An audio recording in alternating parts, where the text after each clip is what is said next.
성부와 성자와 성령의 이름으로 아멘. 예수님과 어머니 하나 되신 성심을 통해 신성하신 하느님 아버지 피아세 나라에서 이 모든 기도를 봉헌드립니다. 사랑하는 아버지, 저희들의 인간적인 모든 것을 자발적 자유의지가 원하여 아버지 뜻에 모두 봉헌드립니다. 이 역겨운 인간의 아버지께 모욕만을 드리는 속성을 다 가져가시고 예수님과 성모님의 아름답고 고결하신 속성으로 저희들을 완전히 새로 태어나게 해주시옵소서. 또한 아버지, 인류를 다스리실 통치권은 아버지께만 있으십니다. 그 모든 것이 원래 주인이 아버지이셨으니 아버지, 이제 진리로 대한민국을 포함한 인류를 친히 다스려 주시옵소서. 아버지 뜻에 반하는 모든 마귀 세력을 단 하나도 남김없이 잔뿌리 하나도 남기지 마시고 모두 아버지의 권능으로 모든 것을 멸하게 하시며 그 시간이 앞당겨질 수 있도록 축복하여 주셔서 더 이상 어리석고 가련한 영혼들이 속아서 아버지께 영광을 드리는 줄 알고 찬미를 하였는데 마귀에게 영광을 주는 그런 비참한 일이 없도록 어서 오시어 저희들을 다스려 주시옵소서. 뜨겁고 열렬히 갈망합니다. 이 모든 기도 우리 주 예수 그리스도의 이름으로 기도드리나이다. 아멘. 성부와 성자와 성령의 이름으로 아멘. 안녕하십니까. 하나님의 뜻성교의 피아수녀입니다. 오늘은 이제 민수기 6장을 학습할 차례가 되었습니다. 오늘의 내용은 어떤 내용인지, 오늘 이 민수기 6장을 통해서 하느님께서 가르쳐 주시고자 하시는 진리의 다스림의 원리의 나라는 어떤 것인지 여러분들과 함께 학습해 보도록 하겠습니다. 민수기 6장 주께 몸바친 나즈레인 사제의 축복. 주님께서 모세에게 말씀하셨다. 너는 이스라엘 백성에게 일러라. 네가 그들에게 전할 말은 이렇다. 남자나 여자나 주님께 헌신하기로 하고 나즈레인 서약을 했을 경우에 그는 포도주와 독주를 끊어야 한다. 시큼한 포도주와 독주뿐 아니라 포도즙도 마시지 말고 날포도나 건포도도 먹지 말아야 한다. 헌신하기로 작정한 기간 동안에는 포도나무에서 난 것은 어떤 것이든 선포도에서 술지개미에 이르기까지도 먹으면 안 된다. 나즈레인 서약을 지키는 동안 머리에 백호칼을 대어도 안 된다. 주님께 헌신한 기간이 다 찰 때까지 그는 거룩하게 지내며 머리가 자라게 내버려 두어야 한다. 주님께 헌신하기로 작정한 기간 동안은 죽은 사람이 있는 곳에 가도 안 된다. 부모나 형제나 누이가 죽어도 그리로 가서 부정을 타면 안 된다. 머리에 자기 하느님께 헌신한 표를 지니고 있기 때문이다. 헌신하기로 작정한 기간 동안은 언제나 주님께 거룩하게 헌신된 사람이어야 한다. 누군가가 그 사람 앞에서 갑자기 죽어 헌신한 표로 기른 머리를 부정타게 한 경우에는 정화 예식을 올리고 그날 머리를 깎고 일회째 되는 날 다시 깎아야 한다. 그리고 여드렛 날 산비둘기나 집비둘기 새끼 2마리를 만남의 장막 문간으로 가져다 사제에게 주어야 한다. 사제는 그 한 마리는 속죄제물로 삼고 다른 한 마리는 번제물로 삼아 시체에다 부정탄 것을 벗기는 예식을 올려야 한다. 그날로 그는 자기 머리를 다시 거룩하게 바치고 헌신하기로 작정한 기간 동안 주님께 새로 몸을 바친다는 표시로 1년 된 어린 순양을 면제제물로 바쳐야 한다. 이미 지난 기간은 헌신한 몸이 부정을 탔기 때문에 무효가 된다. 헌신하기로 작정한 기간이 다 찼을 때 나즈레인이 지킬 법은 이러하다. 그는 만남의 장막 문간으로 나와서 주님께 예물을 바친다. 번제물로는 1년 된 흠없는 어린 순양 1마리를 바치고 속죄제물로는 1년 된 흠없는 어린 암양 1마리를 바치고 신교제물로는 흠없는 순양 1마리를 바친다. 또 고운 밀가루를 기름에 반죽하여 누룩없이 과자 모형으로 만든 것과 기름을 발라 누룩없이 만든 속빈 과자 1바구니를 곡식예물과 제주와 함께 가져다 바친다. 사제는 이것을 받아 그의 속죄제물과 번제물로 주님께 바친다. 또 그 순양에 곁들여 누룩 안 든 빵 1바구니를 주님께 친교 제물로 바친다. 사제는 그의 곡식예물과 제주도 함께 바친다. 나즈레인은 봉헌한 자기 머리를 만남의 장막 문간에서 깎는다. 그리고 그 봉헌한 머리털을 친교제물 밑에서 타고 있는 불 위에 얹는다. 이렇게 나즈레인이 봉헌한 머리를 깎은 다음에 사제는 순양의 앞다리를 삶아서 그의 두 손바닥에 얹고 누룩 없이 만든 과자 1개와 누룩 없이 만든 속빈 과자 1개를 바구니에서 집어내어 함께 얹어다가 그것을 주님께 예물로 흔들어 바친다. 그러면 이것은 거룩하게 되어 흔들어 바친 갈비와 쳐들어 바친 뒷다리와 함께 사제에게 돌아간다. 그런 다음에야 나즈레인은 포도주를 마실 수 있다. 이것이 나즈레인이 지킬 법이다. 위에 말한 것 이외에도 제 분수에 맞게 더 바칠 수 있다. 나지르인으로서 마땅히 바쳐야 할 예물 외에 무슨 예물이든지 주님께 바치기로 서약했으면 나지르인으로서 바치도록 법으로 정해진 것 말고도 그가 서약한 것을 말한 대로 바쳐야 한다. 사제의 축복. 주님께서 모세에게 말씀하셨다. 너는 아론과 그의 아들들에게 이르기를 이스라엘 백성에게 이런 말로 복을 빌어주라고 하여라. 주님께서 너희에게 복을 내리시며 너희를 지켜주시고 주님께서 웃으시며 너희를 귀엽게 보아주시고 주님께서 너희를 고이 보시어 평화를 주시기를 빈다. 그들이 이렇게 이스라엘 백성에게 내 이름으로 복을 빌어주면 내가 이 백성에게 복을 내리리라.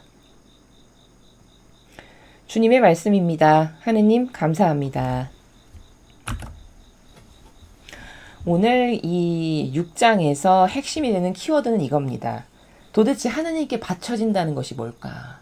그 중요성이나 의미에 대해서 자원한 봉사자들마저도 그걸 굉장히 희박하게 생각한다는 바로 이런 점이 오늘 아버지께서 성경에서 가르쳐 주시는 것하고는 매우 많이 다르다라는 것을 인지하는 것이 핵심이 되는 키포인트입니다. 자, 이것에 대해서 제가 이제 좀 이따가 더 상세하게 말씀을 드리고요.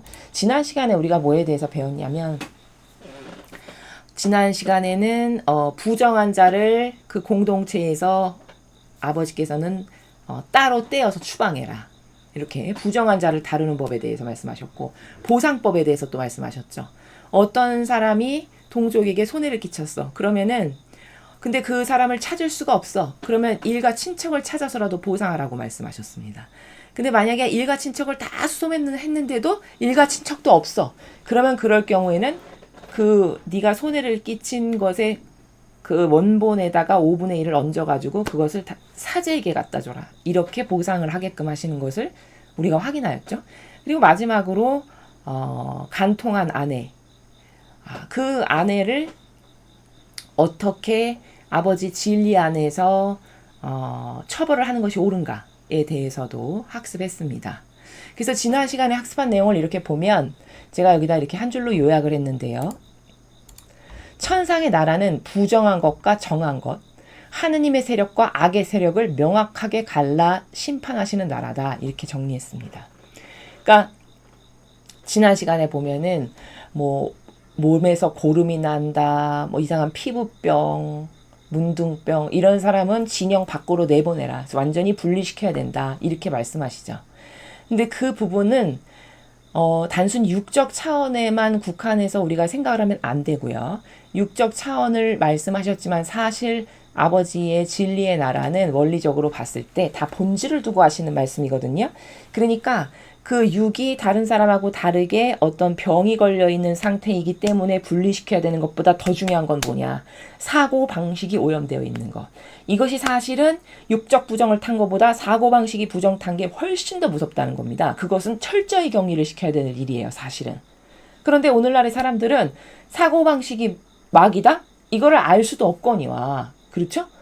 그리고 뭐 사고방식이 사람마다 다 다른 거 아니야? 사람마다 생각하는 게 다 다르지 어떻게 똑같을 수가 있어? 이런 이상한 논리체계를 끌어다가 붙여가지고 합리화를 시킨다거나 이제 이게 세상의 자연법이 이런 병든 학문을 가지고 이런 논고를 펼치는 거거든요. 진리에 근거하지도 않고 맞지도 않는 논고.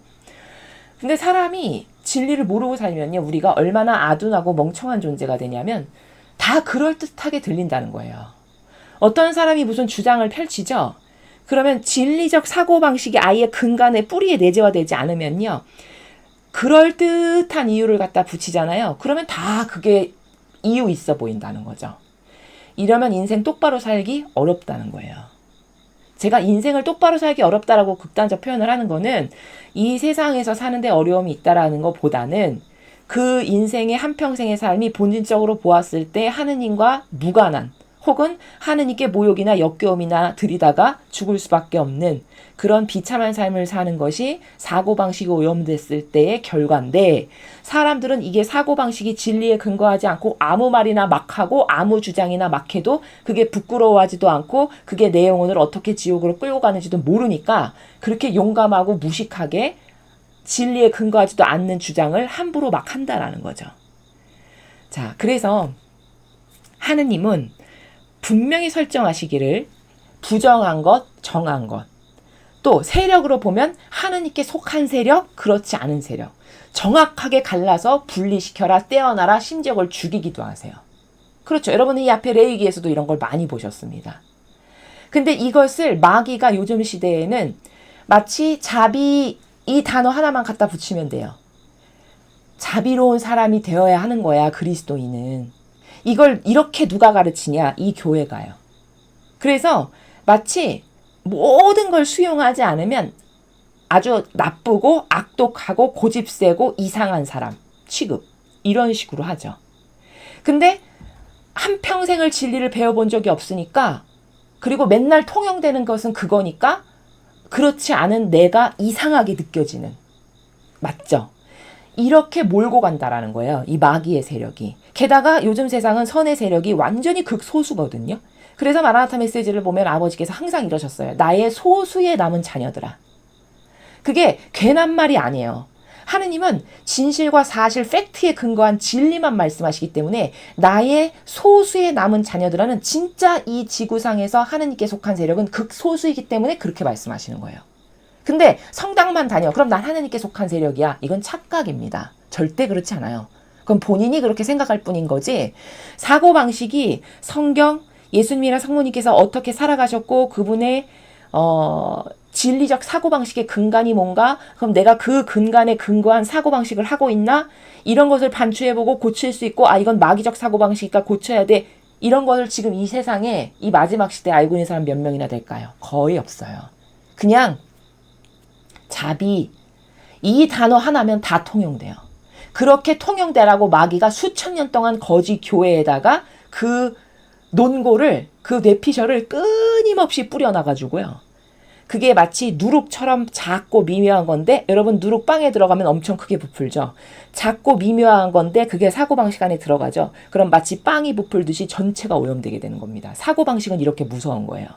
그래서 마치 하느님은 이렇게 부정한 것과 정한 것을 반드시 가르시고 하느님 세력 아닌 것을 다 명확하게 갈라서 심판하시는 분인데, 그러면 안 돼. 너는 그리스도인이라면서 그렇게 자비가 없고 사랑이 없으면 돼? 요렇게 마귀가 다 포장한다는 거예요. 그럼 아무것도 모르는 순진한 사람은, 그래, 하느님은 사랑이시니까 이걸로 또 다 덮고 가요. 그리고 내가 자비가 없는 거야, 사랑이 없는 거야. 이렇게 스스로 이상한 방향으로 납득하고, 지금은 이렇게 뒤죽박죽 엉망진창인 마지막 시대입니다.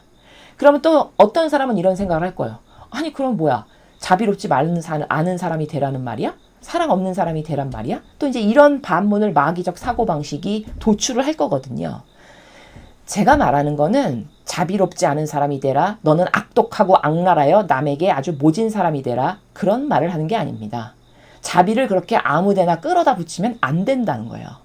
누구한테 자비로워야 될까요? 내 편, 하느님의 세력, 진리를 사랑하는 사람, 아버지께 속한 선의 자녀들, 그들 안에서 그들끼리는 자비롭고 너그러워야 된다는 거예요.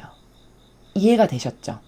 근데 하느님의 뜻을 행하지도 않고 진리만을 따르지도 않는 마귀에게 속한, 인간이 조작해서 만든 제도 전통이나 따르는 마귀에게 속한 세력이야. 근데 그걸 왜 받아들여야 되나요? 그게 악인데.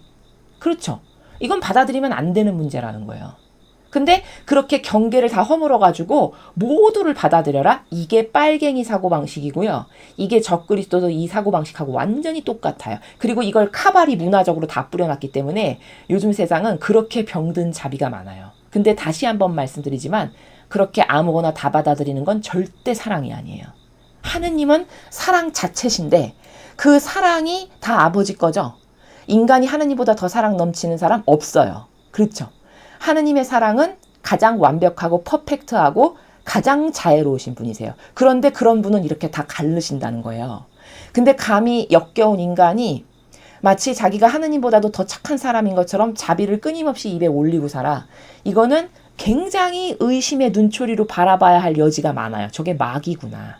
저 마귀 세력이구나, 이렇게.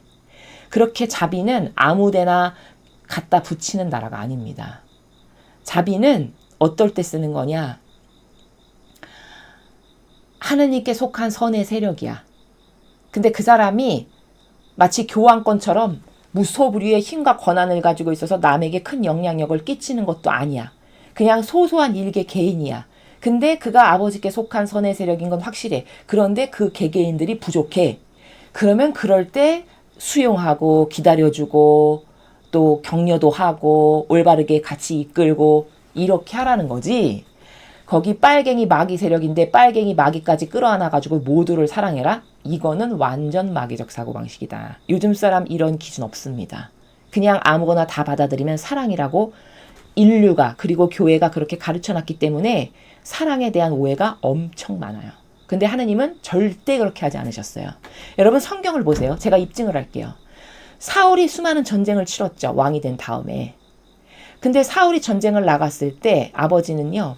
거기 가서 사람은 물론이고 짐승까지도 하나도 남김없이 다 죽여버리고 와라. 이렇게 말씀하세요.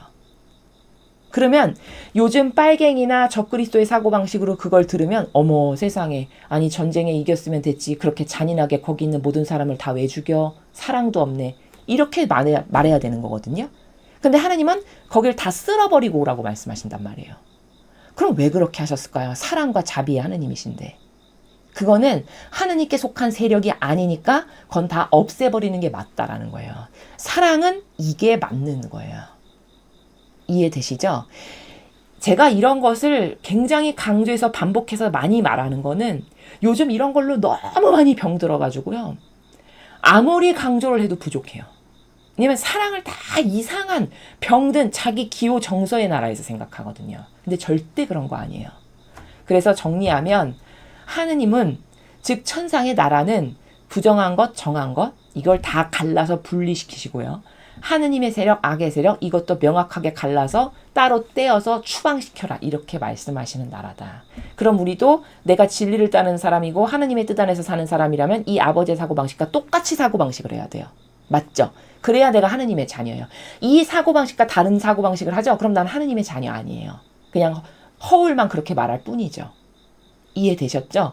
그러니까 사랑이라는 건 이렇게 속했냐 안 속했냐 하느님께 속했냐 마귀에게 속했냐 부정한 거냐 정한 거냐 이렇게 세력적 관점으로 반드시 분리를 시켜서 그리고 그 같은 세력일 때 그 부족함을 너그럽게 기다려도 주고 인내도 하고 혹은 훈계도 하고 권고도 하고 격려도 하면서 이렇게 같이 가는 거지 그렇지 않은 마귀 세력을 다 받아들여라 이거는 이 진리에 근거한 사고방식이 아니다. 이거 명심하셔야 됩니다. 엄청 중요한 내용이에요.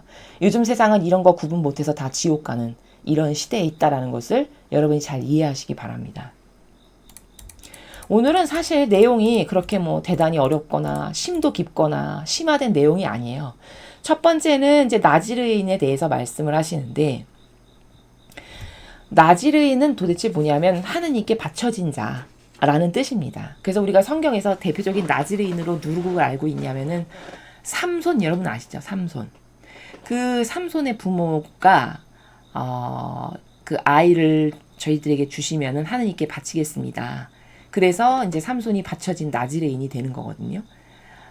그때 거기 이제 성경에 나지르인이 등장하는데 여기 오늘 이 나지르인을 말씀하실 때 우리가 중요하게 봐야 되는 키포인트는 뭐냐면 도대체 하느님께 봉헌된다라는 게 얼마나 중요한 건가 라는 거를 간과한다라는 거예요. 봉헌된 자들이. 여기 아까 보면은 뭐 누가 죽었는데 그 근처에도 가까이 가지 말고 이 정도로 말씀하시죠. 바쳐진 자는. 그 왜냐하면 부정을 타기 때문인 거거든요. 내가 하느님께 몸 바쳐진 자인데 부정을 타면 안 되죠. 그러니까 너는 누가 죽었을 때 거기에 가서 조문을 하지도 말고 이제 이런 내용이 아까 나왔었던 거거든요. 자, 이 정도로 하느님은 하느님께 바쳐진 자를 굉장히 존중하고 소중하게 여기신다라는 거예요. 그런데 바쳐진 자들이 그런 것을 간과하고 묵과하고 자기 뜻으로 살고 마귀 도구나하고 이제 이렇게 변질된 거다라는 것이고요. 그러면 좀 중요한 것들을 좀 볼까요? 여기 보면은 제목은 주께 몸 바친 나지레인입니다. 너는 이스라엘 백성에게 일러라. 네가 그들에게 전할 말은 이렇다. 남자나 여자나 주님께 헌신하기로 하고 나지린 서약을 했을 경우에 자 헌신하겠습니다. 저를 아버지 뜻에 바칩니다. 그런 사람을 나지르인이라고 한 거고요. 그는 포도주와 독주를 끊어야 한다. 자 바쳐졌으면 이런 술을 마시지 말래요. 시큼한 포도주와 독주뿐 아니라 포도즙도 마시지 말고 날포도나 건포도도 먹지 말아야 한다. 자 왜 그럴까요? 왜 그렇게 하셨을까요? 이런 술을 먹으면 정신이 맑지 않죠. 그렇죠? 그러면 어떤 것을 판단하거나 결정하는데 장애가 될까요? 안 될까요? 장애가 되죠. 그럼 올바른 신적 질서 가운데 무엇을 결정하거나 판단하는 능력이 굉장히 흐려지겠죠. 그래서 정신을 맑게 해야 하니까, 즉 흥분하게 하는 이런 술 같은 거를 너는 먹지 말아라. 네가 주님께 몸 바쳐진 사람이라면. 이런 말씀이세요. 헌신하기로 작정한 기간 동안에는 포도나무에서 난 것은 어떤 것이든 선포도에서 술 지겜에 이르기까지도 먹으면 안 된다. 자, 이런 부분을 보면은 아버지께 바쳐졌다라는 게 어떤 의미적 존재인지를 요즘 사제나 수도자들이 이렇게 경건하고 이 중요성을 깨닫고 사냐. 그렇지 못한 사람이 훨씬 더 많다라는 걸 알 수 있습니다. 나즈린 서약을 지키는 동안 머리에 백호칼을 대어도 안 된다. 주님께 헌신한 기간이 다 찰 때까지 그는 거룩하게 지내며 머리가 자라게 내버려 둬야 한다. 주님께 헌신하기로 작정한 기간 동안은 죽은 사람이 있는 곳에 가도 안 된다. 아까 제가 이 부분 말씀드린 거거든요. 심지어 머리카락도 칼을 대가지고 잘라내지 말라고 하시는 거예요. 이해되십니까? 이 정도로 받쳐진 사람이 지켜야 될 것은 그 부정을 타지 않게끔 지켜야 될 것이 굉장히 중요한 것을 알 수 있습니다. 여기도 죽은 사람 있는 곳에 가지도 말라라고 하시죠. 왜냐하면 시체로부터 이제 생명이 없는 그 죽은 것으로부터는 부정한 기운이 나오는 거거든요. 당연히. 그럼 그 부정한 기운이 내 영혼에 영향을 끼치죠. 그러니까 가지 말라는 거예요. 나는 받쳐진 존재니까, 하느님께. 거룩한 존재니까. 즉 이런 것에 근거해서 지금의 현실에서 대입을 해서 성경적으로 설명을 하면, 이러니까 수도자가 죽은 사람 앞에 가는 것은 딱히 적절치 않아요. 6절 때문에. 왜냐면 몸 바쳐진 자니까, 하느님께. 서원하고 봉헌된 자니까. 그래서 이거 6절의 근거에서 이런 봉헌된 자, 뭐 수도자나 사제나 이런 사람, 죽은 사람 앞에 가는 것이 좋지 않겠구나 라는 것을 알 수 있고요. 부모나 형제나 누이가 죽어도 그리로 가서 부정을 타면 안 된다. 머리에 자기 하느님께 헌신한 표를 지니고 있기 때문이다. 자, 심지어 부모, 형제나 누이가 죽어도 가지 말라는 거죠. 자, 이 정도로 철두철미한 거죠. 헌신하기로 작정한 기간 동안은 언제나 주님께 거룩하게 헌신된 사람이어야 한다. 하느님께 봉헌됐다. 즉 거룩한 제물로 바쳐졌는데 거기에 부정한 기운이 타면 안 되니까, 그럼 하느님께 모욕을 드리는 거니까 절대 너는 이런 부정한 기운이 있는 근처에도 가지 마라. 이런 말씀입니다. 누군가가 그 사람 앞에서 갑자기 죽어 헌신한 표로 기른 머리를 부정타게 한 경우에는 정화 예식을 올리고 그날 머리를 깎고 일회째 되는 날 다시 깎아야 한다. 이렇게 철두철미해요. 만약에 어떤 사람이 갑자기 죽었어. 그래서 그 머리카락이 부정을 타게 됐어. 그 사람이 의도치 않았는데, 그러면 정화 예식을, 이걸 깨끗하게 하는 정화 예식을 하고 머리를 다 깎으라는 거죠. 부정탄 부분을 잘라내는 거죠. 이 정도로 철두철미하죠. 그런데 일회째 되는 날 다시 깎으라는 거죠. 그러니까 뿌리까지도 오염됐으니까 새로 자라나게끔 하는, 이 정도로 철저한 거예요. 그럼 여러분, 지금 반밖에 안 읽었거든요. 지금 저것을 보면은 하느님 나라의 산 제물로 혹은 자원한 봉사로 저는 예수님과 성모님을 닮은 희생의 삶을 살겠습니다. 이렇게 해서 봉헌됐잖아요. 자기가 자원해서 신청한 거잖아요. 그랬는데 사고방식이 그렇게 부정한 것으로 살면 어떨까요? 생각을 한번 해보십시오. 이렇게 육적으로 머리카락 하나 단 것도, 시체에 단 것도 다 빡빡 밀어버리고 일곱째 되는 날 다시 또 깎아서 뿌레기까지도 없애버릴 만큼 철저함을 요구하시는데, 그렇죠? 이런 드러나는 것의 부정은 사실 중요한 게 아니고 더 심각한 부정은요, 제가 말했죠. 서론에. 사고방식이 부정탄 게 더 심각한 거예요.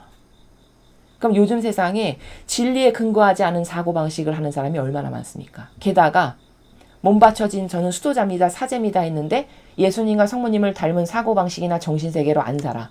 숱하게 많죠. 그렇죠? 그건 어떻게 될까 한번 생각해 보십시오. 어떤 결말을 맞이할까? 이렇게 머리카락 하나도 부정 타면 다 잘라버리는 나라인데 그 사고방식 전체가 그렇게 마귀적으로 오염됐다. 그 사람의 죽은 다음에 결말이 어떻게 될까요? 추상이 되시죠. 그렇죠? 이 정도로 무섭고 이 정도로 정확하고 명확한 나라입니다. 그리고 여드렛 날 산비둘기나 집비둘기 새끼 2마리를 만남의 장막 문간으로 가져다 사제에게 주어야 한다.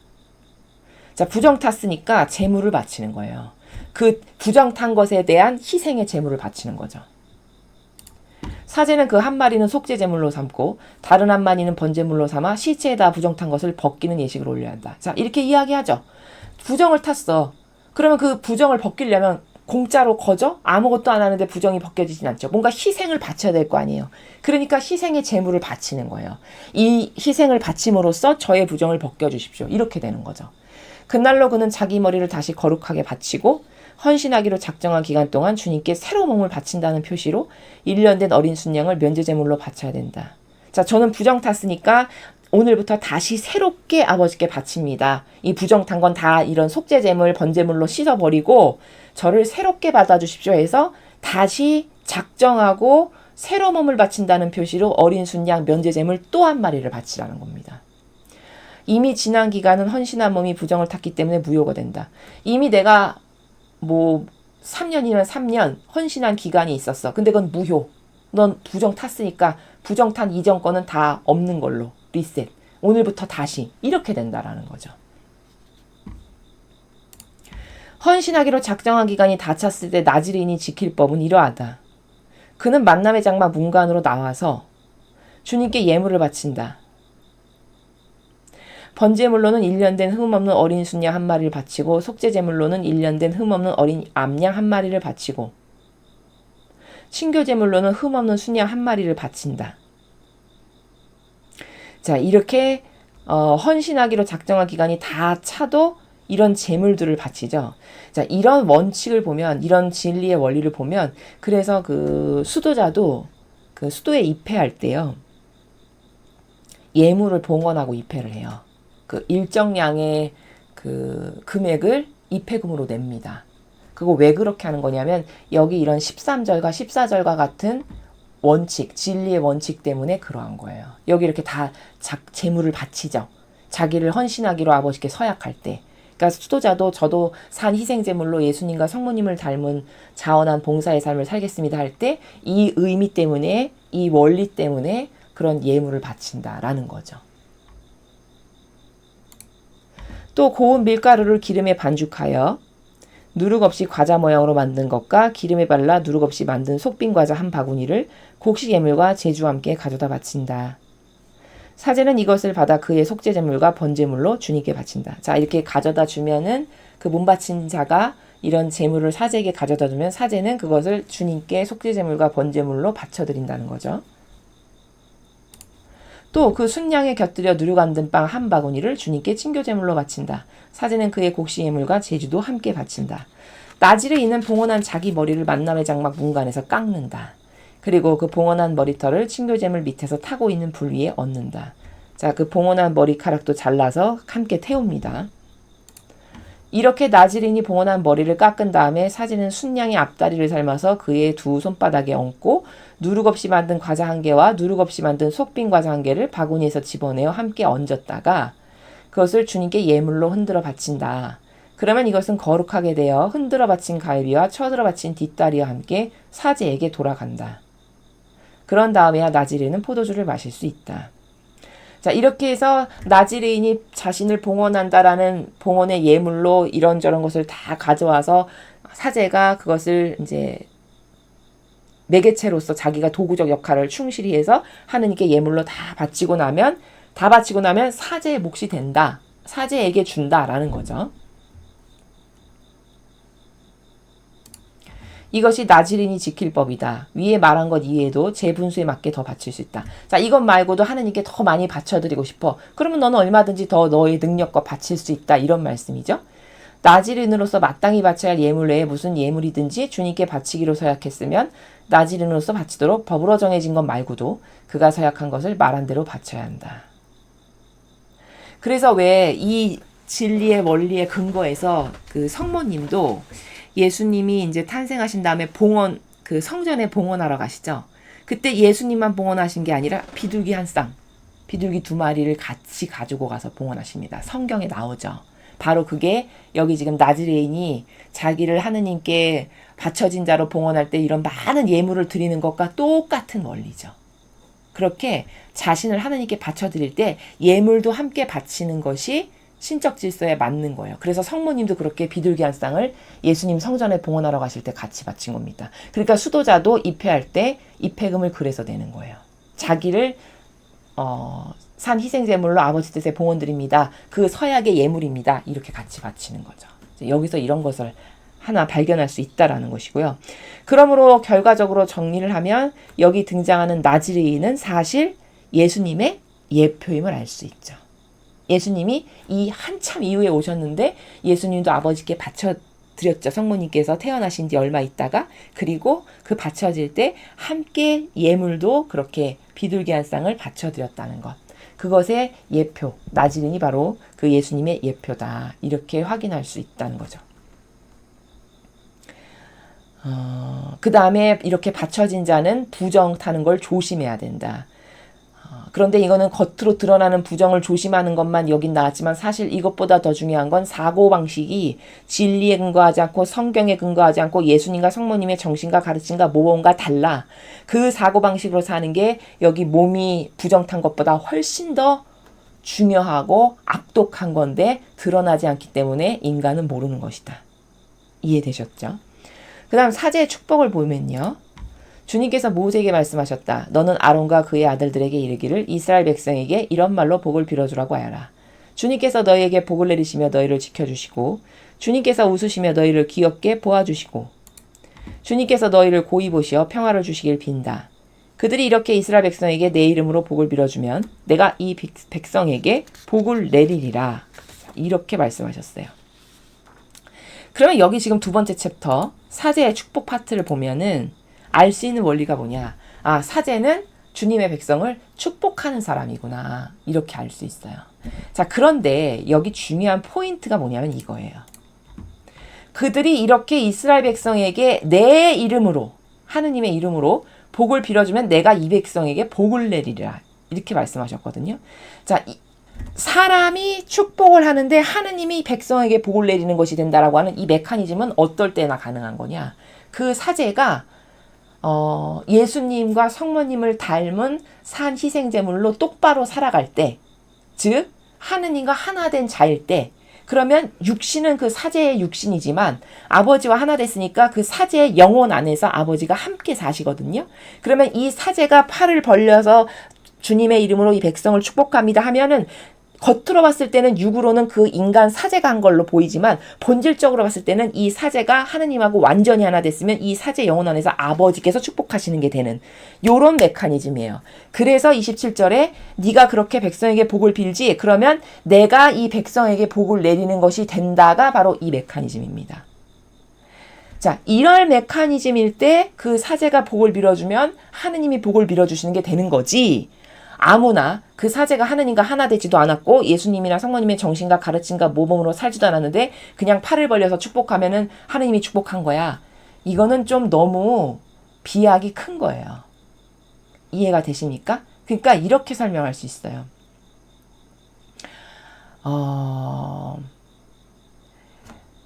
예수님이 축복을 하시는 것과 예를 들어서 모세가 백성을 축복하는 것 같을까요? 다르겠죠. 어떻게 다른가요? 어떤 게 더 양질의 순도가 높나요? 당연히 예수님께서 백성을 축복하시는 게 굉장히 순도 높은 100%짜리 양질의 축복이겠죠. 그러나 모세가 백성에게 이렇게 복을 빌어줬어. 그러면 예수님이 축복을 하시는 것보다는 상당히 질이 떨어지겠죠. 그러나 축복을 못 받는 건 아니죠. 이 비교 확실히 되시나요? 그럼 차이는 뭐예요? 그렇죠. 제가 설명드렸죠, 원리를.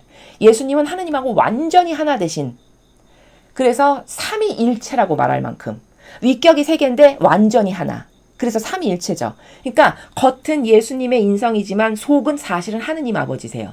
그러니까 겉은 예수님의 인성이 축복하는 걸로 보이지만 사실은 그 예수님 안에 살아계시는 하느님께서 축복하시는 거예요. 그러니까 이게 양질의 100%짜리 축복이 되는 거거든요.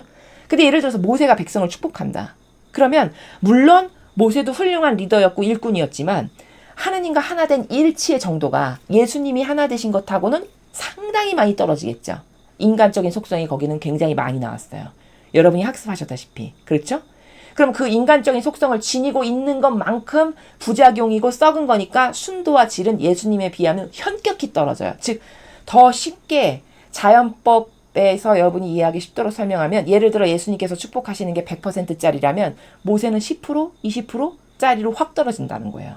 그가 가지고 있는 인간적인 속성 때문에. 그쵸? 그러면 10%짜리 축복을 받는 거고 예수님이 주시는 축복은 100%짜리를 받는 거죠. 이런 차이가 있다라는 거죠. 똑같은 사제직을 하지만. 이해되십니까? 자, 그러면 응용을 해볼게요. 자, 예수님이 축복을 해주시는 것과 모세가 축복을 하는 것과 그 다음에 로마 가톨릭의 교황권, 그 교황이 축복하는 것과 자, 비교가 되세요? 아시겠죠? 제가 어떤 나라를 지금 설명하려고 하는지 이해가 되시죠? 어떤 경우는요, 극단적으로 설명을 하면요, 마귀가 축복하는 거예요. 마귀가 축복을 한다라는 단어는 사실 안 어울리니까 축복이라는 단어를 쓰면 안 되겠지만 하여간에 마귀가 뭔가를 하는 거예요. 이해되셨죠? 그 영혼 안에 마귀가 살아가면. 맞습니까? 메커니즘이 이렇다는 겁니다. 그러니까 사람이 겉으로 봤을 때는 사제야. 그럼 다 똑같은 축복으로 보이겠지만 사실은 그렇지 않다는 거죠. 그렇지 않음을 여기 27절에서 아버지가 친히 말씀하시는 거예요. 그들이 이렇게 이스라엘 백성에게 내 이름으로 복을 빌어주면 내가 이 백성에게 복을 내리라. 예를 들어서 아론이 혹은 아론의 아들들이 복을 내려. 그러면 하느님인 내가 복을 내리는 게 된다. 근데 그 메커니즘이 100%짜리일 때는 예수님이 하셨을 때. 근데 예수님을 퍼펙트 하신 분이니까 예수님을 100%짜리로 봤을 때 이제 그 아래로 순도와 질이 점점 떨어지는 이 천차만별의 다양한 축복들이 있다라는 거예요. 얼마나 인간적인 것을 지니고 있느냐에 따라서. 그런데 만약에 그 인간적인 것을 지니고 있는 것을 넘어서서 완전히 마귀화가 됐어. 그러면 그 영혼 안에 마귀가 사는 거죠. 아니 예수님 안에 하느님이 사시듯이 영혼 안에는 하느님의 영이 사시거나 아니면 마귀가 지배했거나 둘 중에 하나지 않습니까? 중간은 없잖아요. 그러면 어떤 영혼 안에는 마귀가 살아가는 거예요. 마귀가 완전히 장악했기 때문에. 그럼 그 영혼이 어떤 액션을 취해. 그럼 그 영혼 안에서 마귀가 하는 거라는 겁니다. 이해되세요? 이 메커니즘을 알아야 된다는 거예요. 근데 이걸 모르니까 아무한테나 가서 안수받고 아무한테나 가서 축복받는 거죠. 어떤 경우에는 마귀한테 가서 저 축복해 주세요. 이렇게 하는 것과 같은 거라는 거예요. 제가 여러분에게 드리고 싶은 말씀은 이 메커니즘적 원리를 여러분이 잘 아셔야 된다는 거죠. 모세와 예수님을 비교하면 확연히 알 수 있는 거 아니겠습니까? 그렇죠? 이해가 잘 되시죠? 아니, 모세가 안수를 해주는 것하고 예수님께서 안수나 축복을 빌어주시는 건 완전히 달라요. 순도가. 누구나 다 인정할 수밖에 없습니다. 다 납득이 되시죠? 그렇죠? 자, 그럼 그 두 케이스를 가지고 봤을 때 이제 그러면 완전히 변질된 교회의 적그리스도다. 그게 만약에 축복을 하고 안수를 해준다. 그러면 그건 누가 하는 걸까라는 거예요. 이게 근원적이고 원리적인 사고방식이에요. 여기 성경에 근거한. 그러니까 축복을 받는다? 안수를 받는다? 이거는 지금 여기가 이런 본문이 나왔으니까 제가 말씀을 드리는 건데 굉장히 민감한 부분인데 진실은 그렇다라는 겁니다. 진실은. 진실의 메커니즘은 그렇다는 거예요. 그 순도와 질이 심지어 가장 심각한 경우에는 마귀가 하는 경우까지에 이르기까지 이렇게 천차만별로 다른 거예요. 근데 사람은 다 그냥 겉옷이 성직자의 옷을 입었고 하면 아유 축복해주면 좋은 거야. 얼른 가서 축복을 받아야지. 이렇게 생각한다는 거죠. 그러나 그 내면의 메커니즘은 제가 지금 여러분이 말씀드린 이 원리적 나라에서 축복이 다 이루어지는 거다. 그럼 이걸 분별할 수 있는 기준이 있어야 될 거 아니겠습니까? 누구에게 가면 마귀로부터 받는 거고 어떤 사람에게 가서 축복을 받으면 정말 하느님의 성령을 받는 거고 이런 기준이 있어야 가서 받아야 될지 말아야 될지 이 심각성에 대해서 이해를 할 수 있고 가릴 수가 있겠죠. 그렇죠? 지금 엄청 중요한 기준을 제가 여러분에게 말씀드렸어요. 제가 지금까지 강의하면서 이런 기준에 대해서는 오늘 처음 말씀드린 것 같은데요. 사실은 굉장히 중요한 거죠. 왜냐하면 사람은 이런 것에 대해서 엄청 똑똑할 것 같지만 사실은 굉장히 둔감하거든요. 특히 현대인은. 그러니까 부정 타는 게 이렇게 중요해서 부정 안 타게끔 하려고 심지어 죽은 시체한테까지도 가지 말라고 하시는 게 하느님의 법칙인데 그럼 이게 뭐 그 가서 이렇게 시체 본다라고 해서 뭐 피부가 닿는 것도 아니잖아요. 근데도 부정을 탄다라고 절대 가지 말라고 하시는 나라잖아요. 이 천상의 시스템을 잘 아셔야 돼요. 이렇게 민감한 나라거든요. 그러면 저렇게 민감한 나라인데 누구한테 가서 축복을 받느냐는 얼마나 중요하겠습니까? 그 전이 되는 게 얼마나 빠르겠어요. 맞습니까? 이렇게 중요하고 디테일하고 민감한 거예요. 그러나 지금까지는 본문에 이런 되게 디테일한 나라들이 안 나왔기 때문에 제가 이런 부분에 대해서 오늘 처음 말씀을 드리는 것 같은데 진실은 그렇다는 거죠. 그래서 우리가 그 진실 제가 입증을 하잖아요. 그렇죠? 만약에 지금 예수님이 여기 오셨어요. 그럼 예수님에게 안수받는 것하고 그렇죠? 어떤 사람에게 안수받는 것하고는 완전히 다른 거죠. 질적 차원이. 근데 그 사람이 심지어 변질돼가지고 이제 완전히 마귀적 사고방식만 해. 근데 그게 하느님의 일꾼이라고 옷은 입고 있어. 그럼 그 사람한테 가서 안수를 받아. 어떻게 될까요? 생각해 보십시오, 여러분. 어떻게 될 것 같습니까? 이거 말 안 해도 초등학생도 알 수 있는 진실이죠. 그렇죠? 이런 메커니즘이 영적 사고방식의 기저가 되고 근간이 돼야 돼요. 어떤 것을 분별하고 판단하고 선택을 할 때는 이렇게 보이지 않는 세계에 대해서 아주 민감하고 아주 빠릿빠릿하게 판단할 수 있어야 여러분이 영의 세계에서 보호가 될 수 있는 거거든요. 그렇지 않으면요. 모르니까 그냥 아무 데서나 가서 저게 마귀인지 선의 세력인지도 모르고 아무 데서나 가서 축복도 받고 아무 데서나 가서 안수 받고 이렇게 되는 겁니다. 그러나 그것은 굉장히 중요한 거다. 여러분 악이 제가 이걸 이렇게 중요하다라고 이야기하는 거는요. 여러분 악이 눈에 보이면 얼마나 좋겠습니까? 근데 그 악이 살아가는 차원의 나라는 보통의 대다수의 일반인에게는 눈에 보이지 않는 차원이에요. 그러니까 본인의 영혼 안에 악이 들어가도 자기는 모른다는 거죠. 그러니까 심각성을 깨닫지를 못해요. 차라리 이렇게 눈에 보이면 뭐가 이렇게 이동하는 게 혹은 이렇게 확 들어가는 게 눈에 보이면 막 무서워하면서 경각심을 가질 텐데 이게 보이지가 않는 세계이다 보니까 본인이 어떤 것에 노출되어 있는지 지금 나에게 마귀가 들어오는지 천사가 나를 돕는지 아무것도 모르지 않습니까? 그렇죠? 그러니까 이게 심각한 거예요. 이 상황이 지금. 그래서 제가 강조를 해서 자주 말씀을 드리고 있는 거고 여러 번 말씀을 드리는 겁니다. 근데 이 영의 세계는 안타깝게도 보이지도 않거니와 순식간에 전염이 돼요. 그래서 제가 많은 예시로 듣는 게 뭐죠? 예수님이 순식간에 전이됨을 가르치시잖아요. 어떻게 가르치셨어요? 그렇죠. 가늠한 너가 마음으로 이상한 거를 품고 저 여자를 이렇게 한번 훑어봤어. 너는 그럼 이미 가늠한 거다. 영의 세계가 그렇게 0.1초 만에 나에게 그 마귀가 가늠한 거다를 예수님은 단정적으로 말씀하셨어요. 너는 훑어보는 순간 가늠한 거다 이거거든요.